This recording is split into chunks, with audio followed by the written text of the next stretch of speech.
Black on White by Richard Bonte and Harmon Harcourt Fleming III. Every decade has a backstory. Chapter 1. Backstory.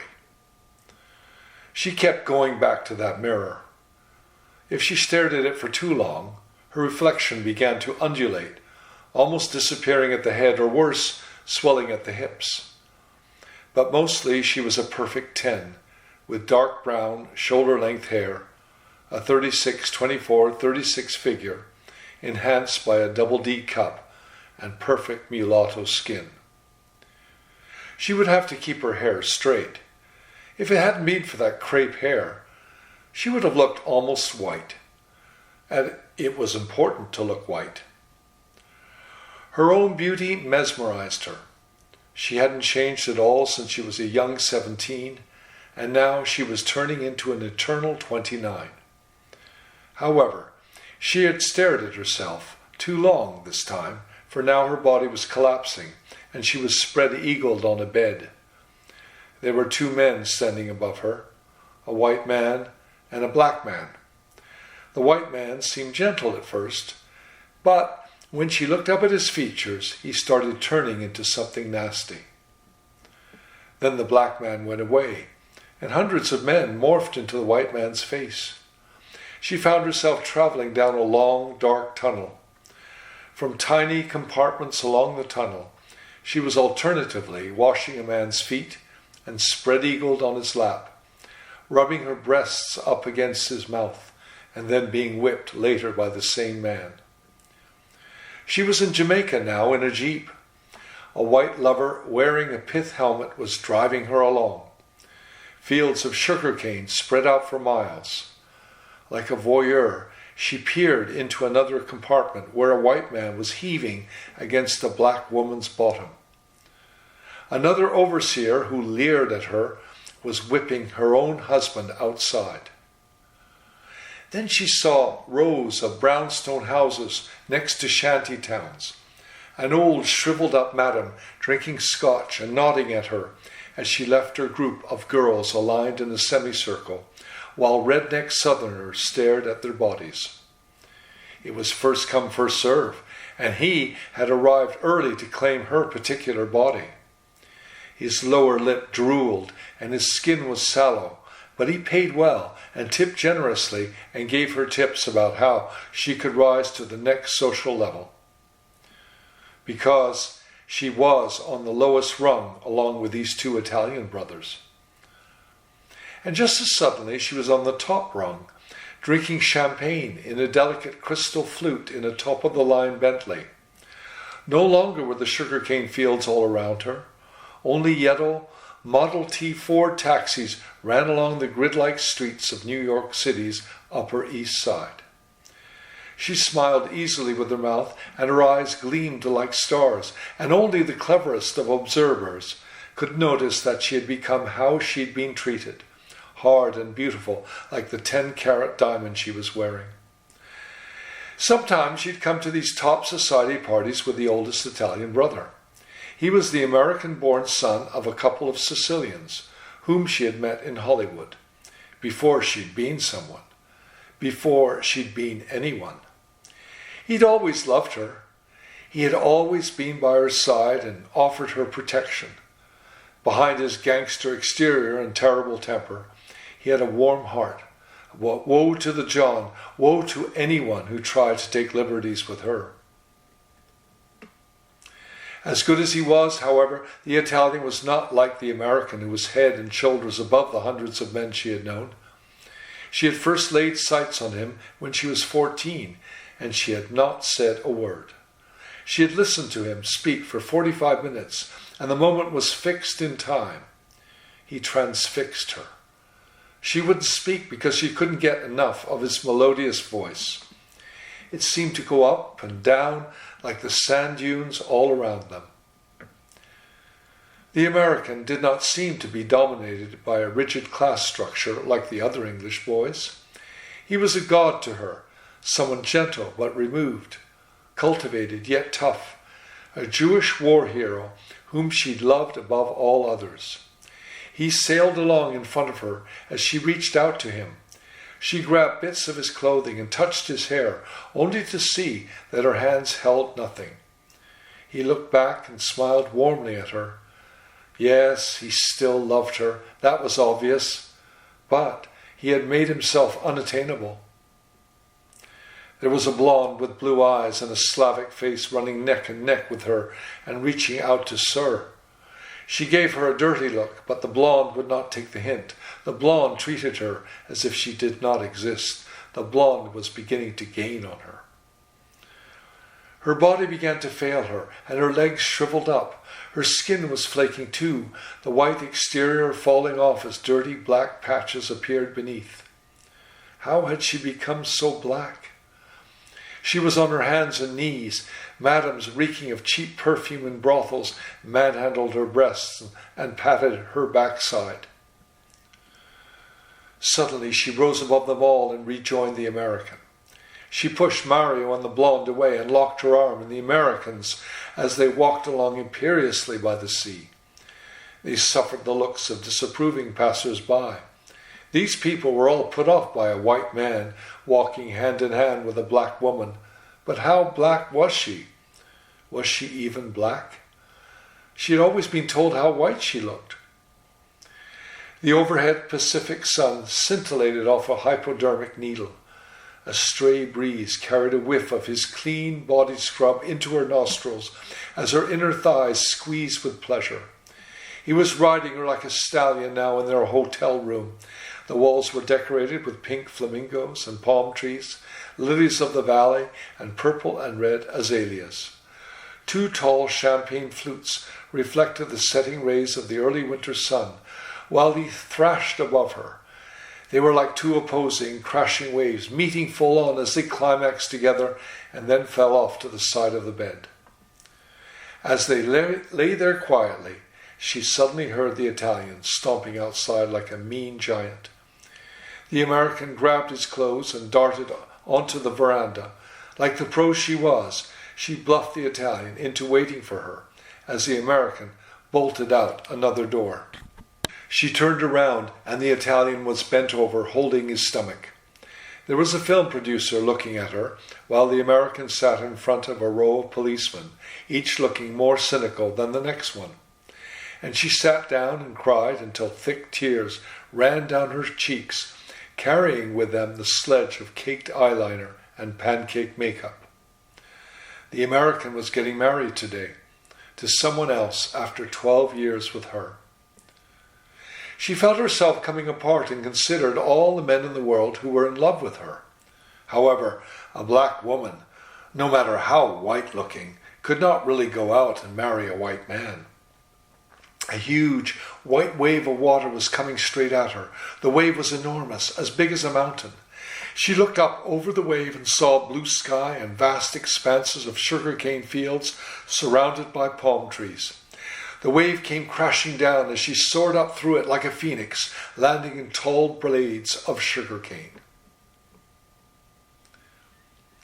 Chapter 2. Michael. New York Docks, 1919. Lieutenant Michael Green waved to the cameraman, hoisted on a lifeboat on the edge of a packed troop ship as it slowly edged its way towards the pier. Or rather, he tried to wave, but he had trouble raising his arm because he was packed in tight next to all the other soldiers in their dark green and khaki uniforms. The first challenge for the cameraman was to fit everyone into the picture. The second was to get them all to smile, especially as they were almost back home in the U.S., which was New York for some of them, including Michael. He looked around at the haggard faces of the young men, made old before their time. They smiled through broken and missing teeth. Some even raised stumps to wave at the cameraman. Others waved their crutches. The light bulb flashed. The men were now history. Throw the lines! The Great War was over, and so were many lives. Michael had only been gone a year. Many of his comrades still lay buried in the French mud of no man's land. The returning troops on the ship were supposedly fortunate in that they had their lives to live, but many of them had returned shell-shocked, missing limbs and facing a life of hell in the peaceful decade to come. He was one of the lucky ones. Only the slight limp gave away the fact that he had been injured. He massaged his left thigh as he had been doing ever since the German knife blade had been removed. The injury only seemed to bother him in damp weather, or strangely, when he was worried or stressed out. The doctor had even suggested it was a psychologically induced pain, but that little jaunt across no man's land with a knife stuck in his thigh convinced him otherwise. He looked across the deck to where the seriously injured soldiers had been placed. A caved-in eye here, a man with no ear there. A tear came to his eyes as the extent of their mutilated bodies became evident. Then he looked back at the quayside and realized what was missing. There were no cheering crowds, no marching bands. The heroes of the Great War had returned to America and were being ignored. Michael hailed a taxicab and told the driver to go to Central Park West. He was surprised it was no longer a horse-drawn carriage. Instead, it was a Model T Ford painted bright yellow. The cab had a number on the side, and beside it was the name of the firm, Yellow Cab. Michael had expected to be picked up in a somber, horse-driven vehicle, but so much had changed in a year. By the docks there was still a smell of rotten vegetables, but here in the city there was a lot less manure, and now he thought of it, a lot fewer horses too. Everywhere he looked there were automobiles zipping around the slow-trotting horses. Within no time the taxi pulled up in front of the Dakota mansion on the Upper West Side. He paid his fare, gave the driver a small tip of the little money he still had on him after a year abroad, and stepped out. Gazing up at the Renaissance style of the 30-year-old building, he felt the sun on his back on this beautiful June morning. He hadn't told people when he was coming because he wanted to surprise them with his return. He also wanted to experience New York alone. He thought about the huge Fifth Avenue villa he had lived in as a child, but his Austrian mother Ruth had found it too difficult to maintain with a reduced staff of servants, and they had moved here. And he was fine here, at least for a few days. The Dakota was far more beautiful, even though it was not as beautiful as the person hopefully awaiting him on the West Coast. He hadn't seen her in 9 months, a lifetime in Hollywood. A smile came to his lips as he felt the warmth of the sun on the erection in his pants. He looked up again at the Dakota and was surprised to see his mother staring down at him. "I've been watching you for 2 minutes, Michael," she called out in her upper-crust British accented English. "What on earth are you thinking about? Come on up." Any other mother would have waved to him from the window and run down to greet him, but not Ruth Green. At first she was surprised to see him staring at their building. She had been waiting for months to see him, not knowing if he was dead or not. And now there he was, alive and staring into space. As she waited for him to come up in the elevator, she realized he was not just a son coming home to Mama. He had been through a lot and stood for something now. The United States of America. Chapter 3. Carla. Atlanta, Georgia, 1914. Lisa and Carla Washington were like two sisters, even though they were technically mother and daughter. The light chocolate-colored beauties both shared the same smooth skin, perfect features, and slim bodies. They had gotten used to their comfortable southern life. Lisa as a Southern Belle's handlady, Carla as the Lord of the Manor's podiatrist, masseuse, and play toy. Nothing was wrong with their lives until they decided to take a train from Atlanta, Georgia to Miami, Florida. A military band was playing Down in Dixie in the terminal station when Lisa and Carla made their way through the various arches and columns to the ticket booth where they waited in line behind a policeman with a big grin on his face. A ticket collector in the booth winked at this policeman, who turned around to face the two ladies. "Allow me, ladies," and without moving made a bowing gesture to let Carla and Lisa move in front of him.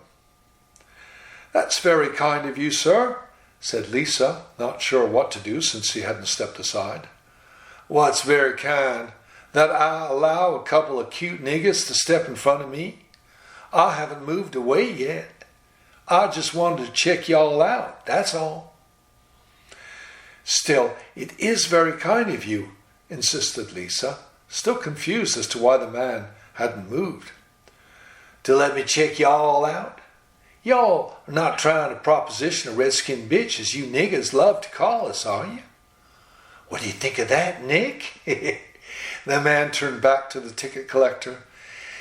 "These here lovely niggers trying to proposition a redskin bitch in a blue uniform, of all people?" Nick, the ticket collector, just nodded and smiled mockingly at the women. "Now look here, sir," Carla spoke up now.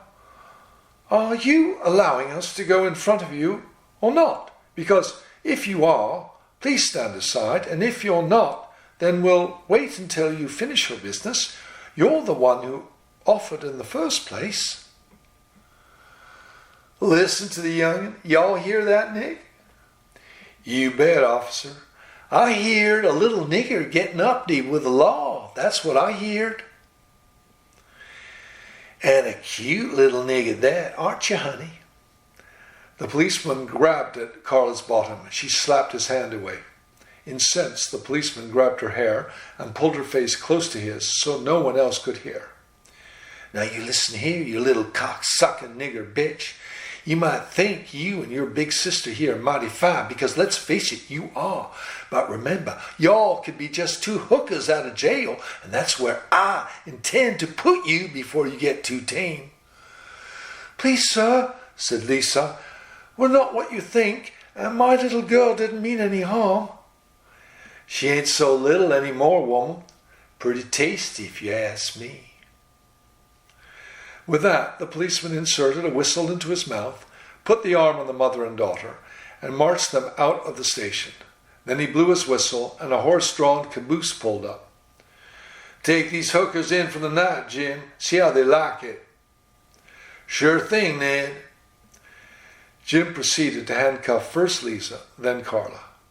Ned, the policeman, turned back to Carla. "Y'all eventually learn how to be respectful to a white man, Georgia girl, just like your lovely mama has, haven't you, ma'am?" He smiled unctuously at the mother, who turned away from him in disgust. "By the way, what's that strange accent you all have?" "Jamaican, sir," said Carla. "Jamaica? That's not a district of Atlanta, is it?" "No, sir, that's an island in the Caribbean," Carla said sarcastically. "You see, Jim," Ned responded, irritated to have revealed his ignorance, "this is what I have to put up with on a daily basis from these foreign jigaboos. Instead of just saying yes or no, she has to go on talking some nonsense. I don't know what this town is coming to. Take these two whores away, show them the sights, and release them tomorrow." Later on, when mother and daughter were huddled together on a bench in a particularly vomit-laden cell with 5 other reelback hookers, Lisa whispered in Jamaican Creole, "That's it, Carla, my mind is made up. You're not spending another minute in Atlanta. I'm sending you to live with your Aunt Bessie and Uncle Dexter. She's working as a cook, and he's a chauffeur for the Green family in New York City. They summer every year with the aristocratic Carlton Smythe and Steiner families in Brighton. Often they travel to Italy and France. You'll have more of a future there than here, where you have to apple polish these appalling southern gentlemen."